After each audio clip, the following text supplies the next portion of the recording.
যারা মিথ্যা বা বিকৃতভাবে কোনো বক্তার বক্তব্য উপস্থাপন করে ফটোকার্ড, কন্টেন্ট ইত্যাদি বানিয়ে মানুষের ভাবমূর্তি নষ্ট করে ভিউ সংগ্রহ করে, তাদের এ কাজের কি গুনাহ হয় এবং পরিণতি কি হবে, এ বিষয়ে একটা নসিহা চাই।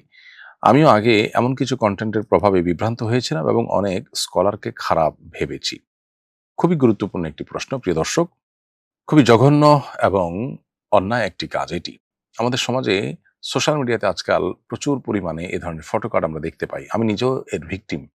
অনেককে দেখা যায় যে আমাদের ছবি দিয়ে আমাদের নামে এরকম মিথ্যা উক্তি তৈরি করে সেটাকে প্রচার করে অনলাইনে, যেই উক্তি আসলে আমাদের নয়, এবং উক্তিগুলোকে এমনভাবে তৈরি করা হয় যে মানুষ বিশ্বাস করে ফেলতে পারে সেটাকে, অর্থাৎ মানুষের কাছে বিশ্বাসযোগ্য করে বানোয়াট উক্তি, মিথ্যা উক্তি আমাদের নামে এবং অন্য আরো অনেকের নামে তৈরি করে সেটাকে অনলাইনে প্রচার প্রসার করা হয়। অনেক সময় এগুলো ট্রল করার জন্য করা হয়, অনেক সময় তাকে ব্যক্তিকে হেয় করার জন্য করা হয়, ষড়যন্ত্রের অংশ হিসেবে, শত্রুর অংশ হিসেবে এটি করা হয়। যদি কোনো মুসলমান পরিচয়ধারী কেউ এটি করে থাকেন, তার জেনে রাখা উচিত এখানে বেশ কয়েকটি কবিরা গুনার সমাবেশ রয়েছে। একত্রে অনেকগুলো কবিরা গুনাহ হয়ে থাকে এই একটি কাজের মাধ্যমে। প্রথমত, মিথ্যা অপবাদ হয়। একে তো মিথ্যা, এটা সবচেয়ে বড় কবিরা গুনাহগুলোর একটি।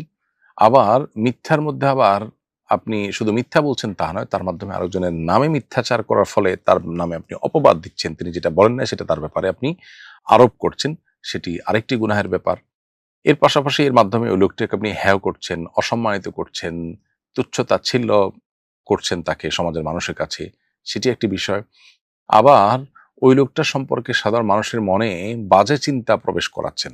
আপনার এই জঘন্য কর্মের কারণে আপনি ফটোকার্ডে বা তার উক্তি হিসাবে যেটাকে আপনি স্টাবলিশ করছেন, এর ফলে মানুষ ওই ব্যক্তি সম্পর্কে ভুল ধারণা পোষণ করে মানুষ গুনাহগার হবেন বা মানুষ ভুলের মধ্যে থাকবেন, বিভ্রান্তিতে পড়বেন। মানুষকে গোমরাহ করার, বিভ্রান্তিতে ফেলার যে গুনাহ, সেটাও আপনার হবে যদি আপনি মুসলিম হয়ে থাকেন। তবে ওলামা ইকরামের ব্যাপারে এই ধরনের ফটোকার্ড তৈরি করে তাদেরকে তাচ্ছিল্য করার বা তাদেরকে হেয় করার যে ব্যর্থ প্রচেষ্টা করা হয়ে থাকে, এটি মোস্ট প্রবাবলি ইসলাম বিদ্বেষী গ্রুপ এর দ্বারা হয়ে থাকে। যাদের মধ্যে আল্লাহর ভয় নেই, আখিরাতের ভয় নেই, তারা যদি এই কাজটি করেন, তো আমরা বলতে চাই তাদের বিবেক অন্তত তাদেরকে বাধা দেওয়ার কথা। আপনার সাথে কারো শত্রুতা থাকলে আপনি যা খুশি তা করতে পারেন না। আপনি একটি অন্যায় কাজ অন্তত করতে পারেন না, লোকটির প্রতি অবিচার আপনি অন্তত করতে পারেন না। আমরা অবশ্য মুসলমান, আমাদেরকে কোরআন শিক্ষা দিয়েছে। আল্লাহ বলেছেন, ওয়ালা ইয়াজরিমান্নাকুম শানাআনু কওমিন আলা আল্লা তা'দিলু ই'দিলু হুয়া আকরাবু লিত-তাকওয়া। কোন সম্প্রদায়ের প্রতি তোমাদের কোনো কারণে শত্রুতা থাকতে পারে। এর মানে এই নয় যে তোমাদের এই শত্রুতার কারণে তার প্রতি কোনো অবিচার করা তোমার জন্য হালাল হয়ে যাবে। বরং বেইনসাফি করা তোমার জন্য কোন অবস্থাতে জায়েজ নয়।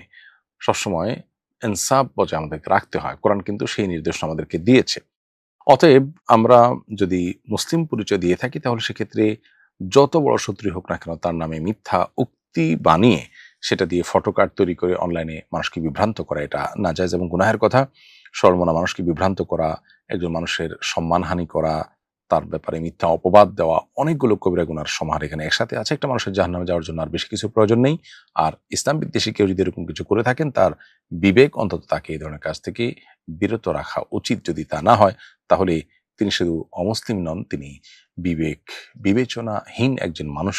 তার নিজের বিচার তার নিজের করা উচিত। আল্লাহ তাআলা আমাদেরকে এই ধরনের জঘন্য কর্মকাণ্ড থেকে বেঁচে থাকার তৌফিক দান করুন। কোনো অমুসলিম যদি কোনো কারণে আপনার রোষানল থাকে বা আপনি তার প্রতি কোনো কারণে ক্ষুব্ধ থাকেন, তার ব্যাপারেও আপনি এই মিথ্যাচার করার অধিকার ইসলাম আপনাকে দেয়নি, সে শিক্ষা ইসলাম আমাদেরকে দেয়নি। গত শুক্রবার আমাদের মসজিদের খতিব যারা ফুটবল খেলা দেখে ও সাপোর্ট করে, তাদের ঈমান নিয়ে প্রশ্ন তুলেছেন। অথচ ইউটিউবে দেখলাম বিশ্ববিখ্যাত দায়ী ডক্টর ইয়াসির কাদি এটাকে মুবাহ হিসাবে ব্যাখ্যা করেছেন। আলেমদের মতামতের এত ভিন্নতা কেন? আপনি বিষয়টাকে কিভাবে দেখছেন? প্রিয় দর্শক, আপনার মসজিদের খতিব সাহেবের বক্তব্য কিংবা ডক্টর ইয়াসির কাদির বক্তব্য, তার কোনোটি শোনার সুযোগ আমার হয়নি। আমি আপনাকে মোটা দাগে একটি কথা বলে রাখি, সেটি হলো যে বিষয়ে সরাসরি কোরআন বা হাদিসের কোনো ভাষ্য নেই, কোরআন হাদিসের বিভিন্ন মৌলিক নীতিমালা বা ভাষ্যের আলোকে ওলামায়ে কেরাম যেটিকে বোঝার চেষ্টা করেছেন, গবেষণা করার চেষ্টা করেছেন এবং ব্যাখ্যা করেছেন, সে বিষয়গুলো হলো ওলামায়ে কেরামের যার যার বুঝ এবং কনসেপ্ট অনুযায়ী, গবেষণা অনুপাতেই তারা সিদ্ধান্ত দিয়ে থাকেন। যেহেতু মানুষের বুঝ বিভিন্ন রকম হয় এবং মানুষের সবার বুঝ একরকম হয় না, সেক্ষেত্রে ওলামাদের একাধিক মত হওয়াটা এ ধরনের বিষয়গুলোতে অস্বাভাবিক নয়। আপনি যদি দলিলের ধার বুঝতে পারেন, তাহলে সেক্ষেত্রে আপনি সেটি খেয়াল করলে আপনার কাছে সিদ্ধান্ত গ্রহণ করা, কোন মতের উপর আপনি আমল করবেন সেটা গ্রহণ করা আপনার জন্য সহজ হবে। এর বাইরে একটা মৌলিক বিষয় আছে লক্ষ্য করার মতো, সেটি হলো এ ধরনের ইস্যুগুলোতে আমাদের জন্য সতর্কতামূলক পেহলু বা সতর্কতামূলক দিক অবলম্বন করাটা হলো আমাদের জন্য অধিকতর যুক্তিযুক্ত। বিশেষ করে যেখানে হালাল এবং হারাম নিয়ে সংশয় দেখা যায়, জায়েজ এবং নাজায়েজ নিয়ে সন্দেহ সৃষ্টি হয়, সেখানে সতর্কতামূলক সাইডে থাকতে হলে আপনাকে নাজায়েজকে অগ্রাধিকার দিয়ে আপনি একান্ত নিরুপায় না হলে সেটা থেকে বিরত থাকবেন। এটা একটা নীতিমালা। আর তার আলোকে আমি বলতে চাই যে ফুটবল খেলার যে আয়োজনগুলো আমরা স্ক্রিনে দেখে থাকি, এমনিতে আপনি সরাসরি কোথাও ফুটবল খেলা হচ্ছে সেটা দেখছেন, সেখানে যদি কোনো নাজায়েজে লিপ্ত হতে না হয় তাহলে সেটি দেখা নাজায়েজ হওয়ার কোনো কারণ নেই। ধরুন কেউ 3 কোয়ার্টার বা ফুল প্যান্ট পরে ফুটবল খেলছেন এবং মাঠে আপনি সেটি দেখছেন। এই দেখা আপনার জন্য কোনো নাজায়েজ কাজে লিপ্ত হওয়ার কারণ নয়, প্রত্যক্ষভাবে সরাসরিভাবে, তাহলে সেক্ষেত্রে এটি দেখা নাজায়েজ নয়। কিন্তু স্ক্রিনে যে সমস্ত ফুটবল খেলাগুলো আমরা দেখে থাকি বিভিন্ন বড়, বড় ইভেন্টগুলোতে, এগুলো যখন আমরা দেখি প্রথমত খেলোয়াড়রা হাফ প্যান্ট পরা থাকেন এবং তাদের সতর মুক্ত থাকে, সেটি আপনাকে দেখতেই হয়। এটি দেখা ছাড়া আপনি খেলা দেখতেই পারছেন না। এর বাইরে আপনার এই খেলা দেখাকালীন সময়ে প্রতি মুহূর্তে আপনাকে চোখের জেনা করতে হচ্ছে এবং মিউজিক আপনাকে শুনতেই হচ্ছে। আপনি বলবেন যে আমরা তো রাস্তাঘাটে বের হলেও এই ধরনের দৃশ্য আমাদের চোখের সামনে পড়ে, তাহলে কি আমরা রাস্তাঘাটে বের হওয়া নাজায়েজ হবে? উত্তর হলো যে রাস্তাঘাটে বের হওয়া আর এই খেলা দেখার জন্য স্ক্রিনের সামনে বসা, এই দুটি কিন্তু এক জিনিস নয়। স্ক্রিনে বসে খেলা দেখা এটা আপনার কোনো প্রয়োজনের মধ্যে পড়ে না। রাস্তাঘাটে বের হওয়াটা আপনার প্রয়োজনের মধ্যে পড়ে। বিধায় এই জায়গাটাতে আপনার কর্তব্যের অংশ হলো সতর্কতামূলক সাইডে থাকা এবং নাজায়েজ দিকটাকে প্রাধান্য দেওয়া। আমি ব্যক্তিগতভাবে এটাকে নাজায়েজ মনে করি বিভিন্ন ইস্যুর কারণে। মৌলিকভাবে এটি নাজায়েজ না হলেও অন্য বহু নাজায়েজ বিষয়ে লিপ্ত হতে আমরা বাধ্য। যে কাজটি আমার জন্য আবশ্যক নয়, খুব বেশি জরুরি নয়, যেটা আমি এভয়েড করলেও করতে পারি, অথচ সে কাজ এভয়েড না করলে আমাকে নিশ্চিত একাধিক গুনাহে লিপ্ত হতে হচ্ছে, সে কাজ করা জায়েজ হওয়ার কোনো কারণ থাকতে পারে না। এর বাইরে এই আসরগুলো মূলত আপনার মানুষকে আল্লাহর জিকির থেকে গাফিল করা, ইবাদত থেকে গাফিল করার সহ বহুবিধ বিষয় এটার পেছনে নিহিত আছে।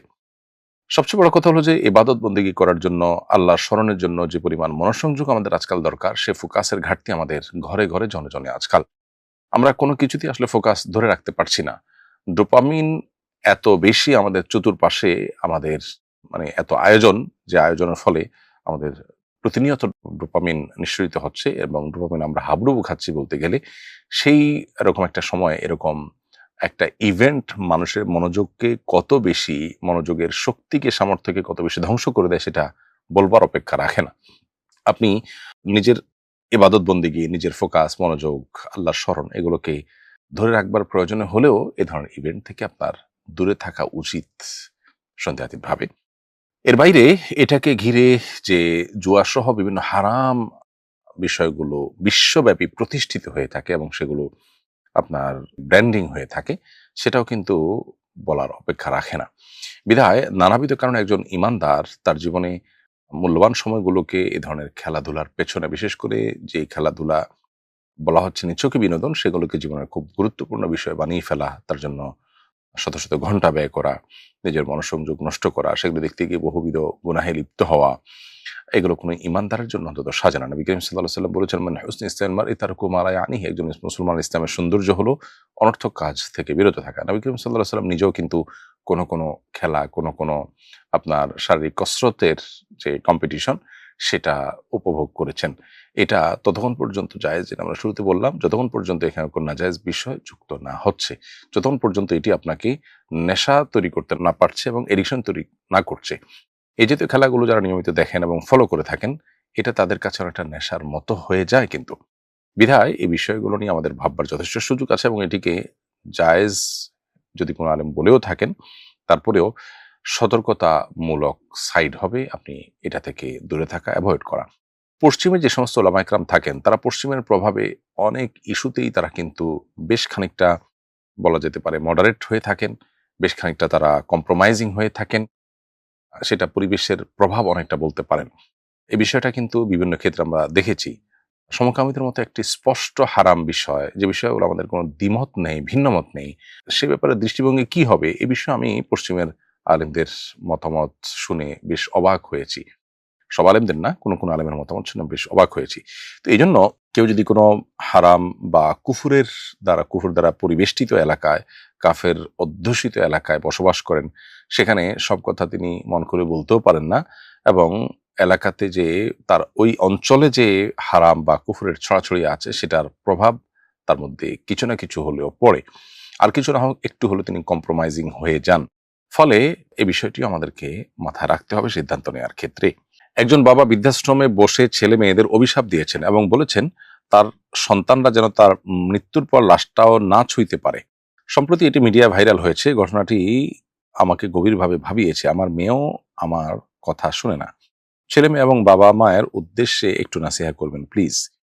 প্রিয় দর্শক, বিভিন্ন মিডিয়া মারফত এই ঘটনাটি আমাদেরও চোখে পড়েছে এবং বাবার সে কান্না ভেজা চেহারা, মলিন চেহারা, সেটি আমাদেরও চোখে পড়েছে। এ যুগে নিজের সন্তানকে মানুষের মতো মানুষ বানানোর মতো কঠিন কাজ আরেকটি সম্ভবত নেই। গোটা বিশ্বের চতুর্দিকে তাকালে আপনি দেখতে পাবেন আমাদের সন্তানদেরকে আধুনিক, ক্যারিয়ারিস্টিক, শিক্ষিত করবার নাম করে নানাভাবে তাদের মোরালিটি ধ্বংস করে দেওয়া হচ্ছে। সন্তানদেরকে পশ্চিমা পৃথিবীতে তো নিয়মিত বাবা মা থেকে দূরে সরাবার বিভিন্ন আয়োজনই করা হয়। অর্থাৎ বাবা মার সাথে সামান্য কোনো মনোমালিন্য হলেও কর্তৃপক্ষ বা প্রশাসন সেটাকে কেন্দ্র করে বাবা মা থেকে তাদেরকে বিচ্ছিন্ন করবার বহুবিধ উদ্যোগ নেয়। কখনো সেটাকে মিটমাট করার, মীমাংসা করবার উদ্যোগ নেয় না। আল্লাহ তাআলা সাধারণ অন্য মুসলমানদের ক্ষেত্রেও বলেছেন ওয়াসলুহ খায়র, মীমাংসা উত্তম। আল্লাহ বলেছেন ফাসলিহু বাইনা আখাওয়াইকুম, তোমরা মুসলমানরা পরস্পরের মধ্যে মীমাংসা করবার চেষ্টা করো। সেখানে মা বাবার সাথে সন্তানের, স্বামীর সাথে স্ত্রীর যদি কোনো কারণে মনোমালিন্য হয়, তাহলে মীমাংসা করার চেষ্টা না করে বরং সেখানে বিচ্ছিন্ন করার চেষ্টা, সেখানে অধিকারের নাম দিয়ে পৃথক করার চেষ্টা, এটা কোনো অবস্থাতেই গ্রহণযোগ্য নয়। এটা মানব সভ্যতার জন্য অন্তত ভালো কিছু বই আনে না। এটি বোঝার জন্য অবশ্য পণ্ডিত হওয়ার প্রয়োজন নেই। বহু পরিবারের হাহাকার আমরা শুনতে পাই শুধুমাত্র এই কৃষ্টির কারণে, কালচারের কারণে। প্রিয় দর্শক, আমাদের সন্তানদেরকে আমরা দিনী চেতনায় উদ্বুদ্ধ করা, এটা কত গুরুত্বপূর্ণ, এই ধরনের ঘটনাগুলো বারবার সে বিষয়টিকে আমাদেরকে স্মরণ করিয়ে দেয়। আমাদের সন্তানরা দুধে ভাতে থাকুক, তারা শিক্ষিত হোক, তাদের ভালো একটা কেরিয়ার গঠন করুক, তারা একটা ভালো জায়গায় যাক, এই বিষয়গুলো আমাদের প্রত্যাশা থাকাটা দোষণীয় নয়। কিন্তু এর চাইতে বেশি আমাদের প্রত্যাশিত বিষয় হওয়া উচিত তারা যেন আল্লাহ ভীরু হয়, তারা যেন আল্লাহর গোলাম হয়, আল্লাহর দাস হয়ে ওঠে। এই জিনিসটি ঠিক রেখে দুনিয়ার যত কিছু তারা অর্জন করতে পারবে সেটা ভালো। আর যদি এই জায়গাটাতে দুর্বলতা রেখে তারা সামনে অগ্রসর হয়, তাহলে এ ধরনের পরিণতি অবশ্যম্ভাবী। আমি বলছি না যে এই চাচা যান, এই বাবাজি তার কোনো ত্রুটি ছিল। অনেক সময় বাবা মার সঠিক চেষ্টা সত্ত্বেও সন্তান বেলাইনে চলে যায়। খোদ নবী রাসূলদের সন্তানরাও অনেক সময় বেলাইনে চলে গেছে। এজন্য ব্যক্তিকে এখানে দোষ দেওয়ার প্রশ্নই ওঠে না। আমি জেনারেল কথা বলছি যে আমরা বেশিরভাগ অভিভাবকরাই আজকাল আমাদের সন্তানদের দুধে ভাতে রাখার বা তাদেরকে পশ লাইফ দেওয়ার কিংবা তাদেরকে সমাজে ভাবসাওয়ালা মানুষ হিসেবে তৈরি করার চেষ্টা আমরা যতটা করি, তার সিকিভাগও তাদেরকে সৎ, আল্লাহ ভীরু, নেককার এবং আদর্শ সন্তান হিসেবে গড়ে তোলার চেষ্টা করি না। আমরা নিজেরাও টাকার মেশিন, তাদেরকেও টাকা মেশিন বানানোর চেষ্টা করি। তো এই জায়গা থেকে আমাদেরকে সরে আসতে হবে, এই ধরনের নির্মম পরিস্থিতি থেকে বাঁচার জন্য। এর বাইরে আল্লাহ তাআলার কাছে দোয়াও করতে হবে। আমি জানি না আমার এই বাবাজির কষ্ট আদৌ লাঘব হয়েছে কিনা, তার সন্তানদের কানে তার এই আকুতি পৌঁছেছে কিনা, তাদের বিবেক জাগ্রত হয়েছে কিনা। আমরা দোয়া করি আল্লাহ তাআলা তার কষ্ট, মনোবেদনা দূর করে দিন। বৃদ্ধাশ্রমের এই প্রজেক্ট বাংলাদেশে যেন প্রতিষ্ঠিত হতে না হয়। আমাদের সন্তানরা যেন সবাই দায়িত্বশীল হয়, আমরা যেন সবাই দায়িত্বশীল হই। আল্লাহ তাআলা সেই তৌফিক আমাদেরকে দান করুন এবং আমাদের সন্তানদেরকে নিজের নয়ন জোড়ানো, চক্ষু শীতলকারী সন্তান হিসাবে তৈরি করার তৌফিক দান করুন। তাদেরকে সমাজের অসুস্থ যে প্রতিযোগিতা আছে সেই প্রতিযোগিতায় না নামিয়ে বরং তাদেরকে ভালো আমল, নেক আমল এবং ইমানদার হিসাবে বেড়ে ওঠার প্রতিযোগিতা আমাদেরকে অবতীর্ণ করা দরকার। হাফাতা গেঞ্জি পরে নামাজ আদায় করলে কি নামাজ হবে? হাফাতা গেঞ্জি পরে নামাজ আদায় করলে নামাজ হয়ে যাবে। তবে গেঞ্জিটা ফুল হাতা, আপনি সেটাকে গুটিয়ে হাফাতা করেছেন, সেটা হলে সেটা মাকরুহ হবে। আর হাফাতা গেঞ্জি পরে নামাজ পড়লে নামাজ আদায় হয়ে গেলেও এ ধরনের পোশাক পরে মূলত নামাজ পড়া অনুচিত। যে ধরনের পোশাক পরে আপনি কোনো গুরুত্বপূর্ণ জায়গায় কোনো সম্মানিত ব্যক্তির সাথে সাক্ষাৎ করতে ইতস্তত বোধ করেন, সেরকম পোশাক পরে নামাজ পড়া মূলত অনুচিত।